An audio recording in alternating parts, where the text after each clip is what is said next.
नमस्कार। पछिल्लो 24 घण्टाका मुख्य 10 खबर लिएर आज पनि उपस्थित भएका छौं। तपाई हाम्रो च्यानलमा नयाँ हुनुहुन्छ भने हाम्रो च्यानललाई सब्स्क्राइब गर्न र यस्तै जानकारीमूलक सूचना तथा समाचारहरू छिटोभन्दा छिटो प्राप्त गर्नका लागि बेल आइकन पनि दबाइदिनुहोला। देशको प्रमुख प्रशासनिक केन्द्र सिंहदरबार राष्ट्रपति कार्यालय शीतल निवासको फोहोर नउठाएको भन्दै काठमाडौँ महानगरपालिकाका मेयर बालेन्द्र शाह बालेन विरूद्ध सर्वोच्च अदालतमा रिट दर्ता भएको छ। प्रधानमन्त्री तथा मन्त्री परिषद कार्यालय र मेयर शाहलाई विपक्षी बनाएर अधिवक्ता पदम श्रेष्ठले रिट दायर गर्नुभएको हो। रिटको पेशी मंगलबारका लागि तोकिएको छ। सर्वोच्चले विपक्षी बनाइएका प्रधानमन्त्री कार्यालय र काठमाडौँ महानगरपालिकालाई पनि सर्वोच्चमा हाजिर हुन भनेको छ। रिट निवेदनमा आफ्नो क्षेत्रभित्र फोहोर संकलन गर्ने दायित्व काठमाडौँ महानगरपालिकाको भएको कानून विपरीत फोहोर संकलन नगरेकाले तत्काल संकलन गरी ल्यान्डफिल साइटमा लैजान र नियमित फोहोर संकलन तथा विसर्जन गर्न माग गरिएको छ। मेयर शाहले सिंहदरबार राष्ट्रपतिको कार्यालय र प्रधानमन्त्री निवासको फोहोर संकलन नगर्न निर्देशन दिएसँगै विगत 10 दिनदेखि फोहोर उठ्न सकेको छैन। वैशाख 10 गते हुने प्रतिनिधि सभा सदस्यको उपनिर्वाचनका लागि दलहरूले प्रचार प्रसार र घर दैलोलाई तीव्र पारेका छन्। चितुवन 2, तनहुँ 1 र बारा 2 मा हुने उपनिर्वाचनमा आफ्नो पार्टीका उम्मेद्वारलाई विजय गराउन केन्द्रीय स्तरबाट नेताहरू निर्वाचन क्षेत्रमा खटिएका छन्। 3वटै क्षेत्रमा सत्ता गठबन्धन आफ्ना उम्मेद्वार विजय गराउने रणनीतिमा लागेको छ। यस्तै नेकपा एमाले र राष्ट्रिय स्वतन्त्र पार्टी पनि निर्वाचन जित्ने रणनीतिमा छन्। सत्ता गठबन्धन एमाले र राष्ट्रपाले केन्द्रीय स्तरका नेताहरूलाई निर्वाचन क्षेत्रमा खटाएका छन्। राष्ट्रपाले 3वटै क्षेत्रमा चर्चित अनुहार उठाएपछि सत्ता गठबन्धन र नेकपा एमाले दबावमा परेका छन्। राष्ट्रपाका सांसद शिशिर खनालले 12 बाहेक 2 क्षेत्रमा चुनाव जित्न आफूहरूलाई सहज अवस्था भएको बताउनु भएको छ। यता नेकपा एमालेका स्थायी कमिटी सदस्य कर्ण थापाले भने सत्ता गठबन्धन सहित सबै दल एकातिर र एमाले अर्कोतिर हुँदा पनि उनीहरूलाई भारी पर्ने दावी गर्नु भएको छ। जसपाका प्रवक्ता मनिष कुमार सुमनले 12 2 मा आफूहरूको जित निश्चित रहेको बताउनुभयो। यस्तै नेपाली कंग्रेसका सहमहामन्त्री जीवन परियारले यो निर्वाचनमा कुनै प्रतिस्पर्धा नै नभएको दावी गर्दै मिडिया र युट्युबरले हल्ला फैलाएका कारण बाहिर गलत सन्देश गएको बताउनुभयो। कंग्रेस केन्द्रीय सदस्य डिला संग्रौलाले पनि चितुवनमा आफूहरूको पक्षमा माहौल बनिरहेको दावी गर्नुभएको छ। नेपाली कंग्रेसका महामन्त्री गगन थापाले बाहिर रुखको नारा लगाएर भोट हाल्दा तलमाथि नगर्न चेतावनी दिनुभएको छ। आज चितुवनको कालिका नगरमा आयोजित उपचुनाव लक्षित सभामा बोल्दै थापाले अघिल्लो चुनावमा जस्तो गल्ती र बेइमानी पटक पटक नदोहोर्याउन आग्रह गर्नुभएको हो। यसअघि कंग्रेस कार्यकर्ताले पनि रवि लामिछानेलाई मतदान गरेको तर्फ संकेत गर्दै महामन्त्री थापाले 5 महिनाको अवधिमा सच्चिने मौका आएको पनि बताउनुभयो। कसैले मतदान गर्न नसक्ने भए स्पष्ट भन्न आग्रह गर्दै बाहिर रुख भन्दै हिँडेर तलमाथि नगर्न चेतावनी भएको हो। भ्रष्टाचार आरोपी विक्रम पाण्डेलाई लेखा समितिमा सिफारिस गरेको छ। भ्रष्टाचारप्रति सार्वजनिक रूपमै कड़ा नीति लिएको बताउने राप्रपाले संसदको सार्वजनिक लेखा समितिमा स्वार्थ बाँझिने पाण्डेलाई सिफारिस गरेको हो। लेखा समितिले राज्यको सार्वजनिक लेखाबारे महालेखा परीक्षकको प्रतिवेदनमाथि छलफल गरी सरकार र भ्रष्टाचारबारे छानबिन एवं अभियोजन गर्न अख्तियारलाई निर्देशन दिने अधिकार पाएको छ। लेखा समितिले राज्यका ठूला आर्थिक अनियमितताबारे जिम्मेवार पदाधिकारी एवं निकायसँग सोधपुछ छानबिन गर्ने काम पनि गर्छ। पाण्डेमाथि सिक्टा सिंचाई आयोजना निर्माण गर्दा भ्रष्टाचार गरेको भन्दै अख्तियारले विशेष अदालतमा मुद्दा दायर गरेको थियो। सिक्टा सिंचाईमा भएको भ्रष्टाचारमा माटोलाई दोषी ठहर्याउँदै गत असार 5 गते पाण्डेसहित 21 जनालाई सफाई दिएको थियो। विशेषको फैसला विरुद्ध अख्तियारले हालसालै सर्वोच्च अदालतमा पुनरावेदन दिएको छ। प्रतिनिधि सभा नियमावली 2079 ले कुनै स्वार्थ जोडिने समितिमा सांसदहरू बस्न नपाउने व्यवस्था गरे पनि राप्रपाले भ्रष्टाचार र आर्थिक अनियमितताबारे अध्ययन गर्ने समितिमै पाण्डेलाई पठाएको संसद सचिवालयमा दर्ता भएको पत्रमा उल्लेख छ। सो समितिमा पार्टी अध्यक्ष राजेन्द्र लिङदेनलाई पनि पठाइएको छ।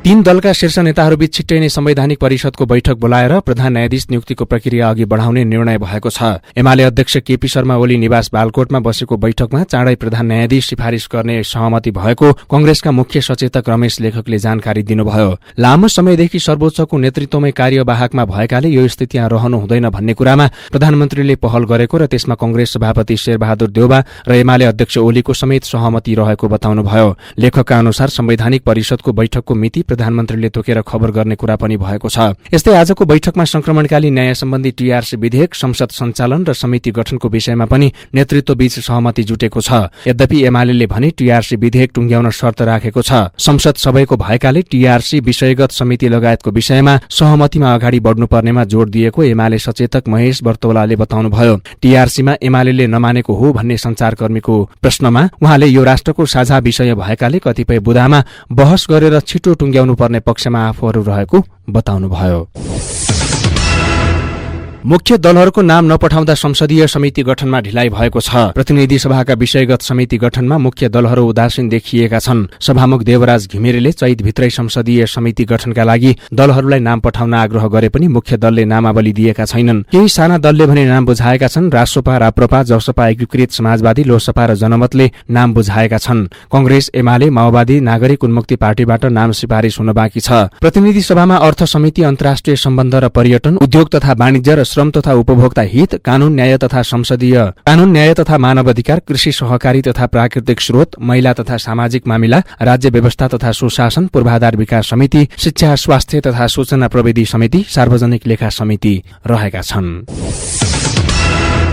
राष्ट्रिय सभाका सांसदहरूले सदनमा राष्ट्रिय गौरवका आयोजनाबारे चासो राखेका छन्। सोमबारको बैठकमा पेश गरिएको राष्ट्रिय सरोकार तथा समन्वय समितिको आर्थिक वर्ष 2075-76, 76-77 र 77-78 को वार्षिक प्रतिवेदन कार्यान्वयनको अनुगमन एवं मूल्याङ्कन प्रतिवेदन 2079 माथिको छलफलमा भाग लिँदै सांसदहरूले राष्ट्रिय गौरवका आयोजनाको काम छिटो सम्पन्न हुने गरी नीतिगत निर्णय गर्न सरकारसँग माग गरेका छन्। सांसद अनिता देवकोटाले राष्ट्रिय गौरवका आयोजनालाई छिटो सम्पन्न हुने गरी अघि बढाउनका लागि कुनै पनि समस्या नआउने गरी आवश्यक निर्णय लिन सरकारले ढिलाइ गर्न नहुने बताउनुभयो। ती आयोजना अघि बढाउनका लागि अन्तर मन्त्रालय बीचको समन्वयमा पनि जोड़ दिन उहाँले सरकारको गम्भीर ध्यानाकर्षण गराउनुभयो। यस्तै सांसद रामचन्द्र राईले आयोजना शुरू र अन्त्य हुने वर्ष स्पष्ट रूपमा उल्लेख गरे पनि त्यस अनुसार काम नभएको भन्दै आक्रोश व्यक्त गर्नुभएको छ। सांसद राईले निजगढ अन्तर्राष्ट्रिय विमानस्थल अघि बढाउने विषयमा तत्काल आफ्नो धारणा सार्वजनिक गर्न पनि सरकारलाई दबाव दिनुभयो। बुढी गण्डकी आयोजना र भैरहवा विमानस्थललाई गेम चेन्जरको आयोजनामा समावेश गरिए पनि